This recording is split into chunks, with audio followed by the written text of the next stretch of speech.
100 Thieves doesn't look like they're gonna finish things quite as spicily. Instead, if junglers were seasoning, Volibear would be flour. So let's just, he's locked. Cook your steak. Such a good timing, forcing FBI and Huhi into that recall.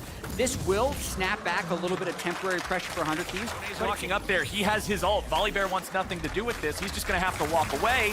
C9 get that. 100 Thieves under pressure here in the bottom lane. And Gangplank contributing with the ulti. Huhi and FBI still try to get away. They will escape thanks to the power of Tahm Kench. C9 trying to make a move down here as backup in top side. It's Someday unleashing the ulti here on Fudge. Takes him low, but Fudge is able to get away. Blabber's coming in. It's a snip the other way, and he's cut to Well, okay. We don't have time for it right now. Jensen tries to make the move. The turret shot chases him down. They both live with 50 HP. Oh my god. Jensen didn't want to snap back early, so he flashed over the wall there to try to get the last little bit of lethal damage. That would have been sick if he was able to finish it off, but Santa ulti helping out there as well. Blabber just gonna give him the ult? He's got Blab. Just ult. Okay. Nope. Okay. Makes sense. Turret plate instead. Safe, respectful, less exciting. Speaking of turret plates, also only about 1/3 of the timer left on that Herald in Blabber's pocket. C9 have to decide where they want to use that soon. Someday though, going in, looking for Fudge again. Has the ulti ready, goes back in, more Q, more R, all of the damage. He's trying to cut him off. Fudge slows him down, but Someday gets his one. No, I have all-in potential. I have threat. You have to respect it. And it's something that Fudge definitely wasn't keeping track of, just being pushed up, trying to get...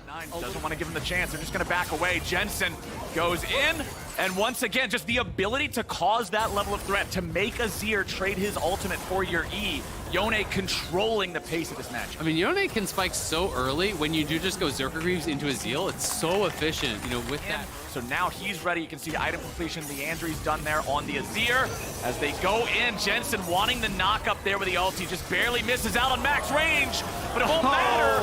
Or will it? Blabber immuning that last turret shot. Fudge makes sure that he takes the aggro immediately as Closer's not able to follow it up and find anything there either, but they could make this dive. Closer, can he get it? Back into mid. Jensen looking for Abadaga. Meanwhile, bottom. Closer still looking to make the play. Abadaga getting away back in mid as Berserker looks to fight in a 1v3. Gangplank ulti mid ain't gonna do it, but Closer gets the Push kill. Berserker and Sven off the wave, burned the GP ult, and gave them an experience advantage. The second one gets the kill, and But on that same topic, I do have to give him credit because you're talking about the bad laning phases, and while I agree, like the Ahri games are what's coming to mind, like the Ahri lanes were just rough. Are committing a TP to this. They want to fight for it. I mean, it's a 5v5. Fudge actually calls off the flank because somebody would be able to mark him, and it's just eye contact in the river here, which does have the advantage for the team with the better frontline, which is 100 Thieves, and they just brute force C9 off this Drake. Yeah, I mean, Blabber's down to half health already. Sven had eaten a little bit of poke there.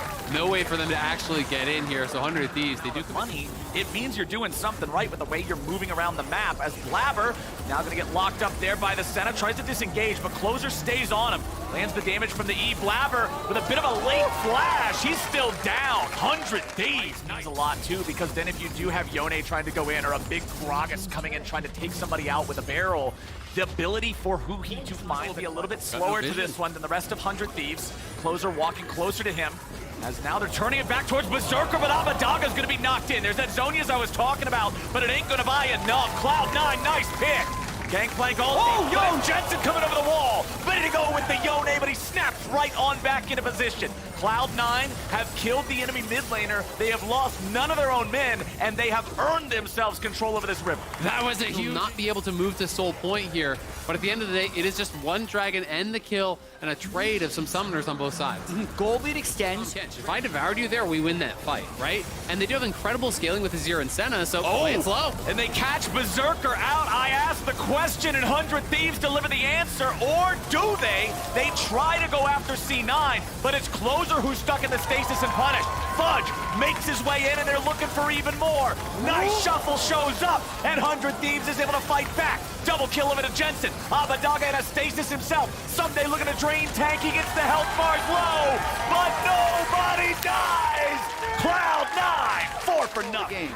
C9, man, that is what they wanted right there. FBI just gonna get jumped on by the Yone. A little more damage. There's the proc.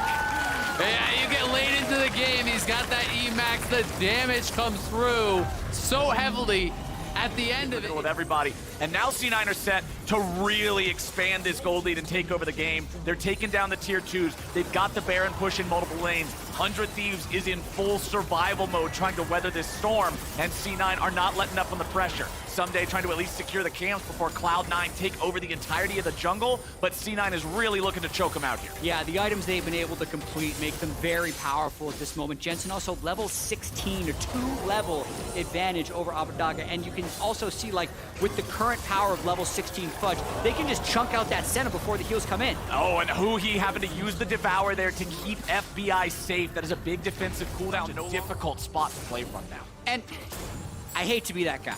Well, I think it sounds like you're about to be that guy. Yeah, whenever you start that way. Farm. You know, just vibing out.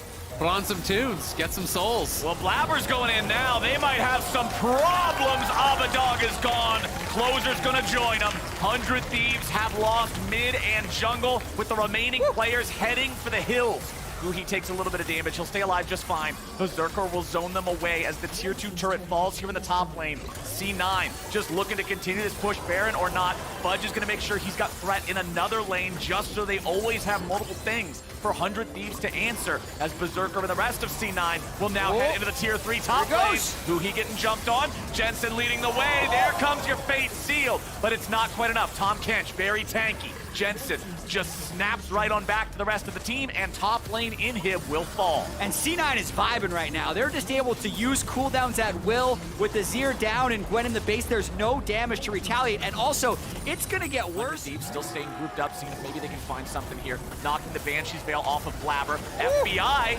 stepping up, but he doesn't get caught out by the Gragas ulti here. C9 still looking. Jensen going in. Looks for the Fate Seal. Devour from Huhi, gonna keep the 80 carry safe, but Tahm Kench himself eating a lot. As Closer goes up into the ulti, trying to stay alive. Jensen finds his way right back into the fight.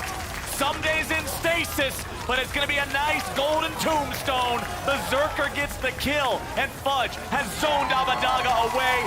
Jensen's unstoppable. Abadaga, run away, Chicken Lord! There's no way to survive the bullets in the back, and that'll do it. C9, they didn't even need the Baron. They'll take the fight. They'll take the game right here. They find the fight. They utilize that massive gold lead, and C9 with the intended starting roster, they're going to clean up the 2-0 weekend. From 0-3 to 2-0, C9 feeling good about that one. 14-3 on the score.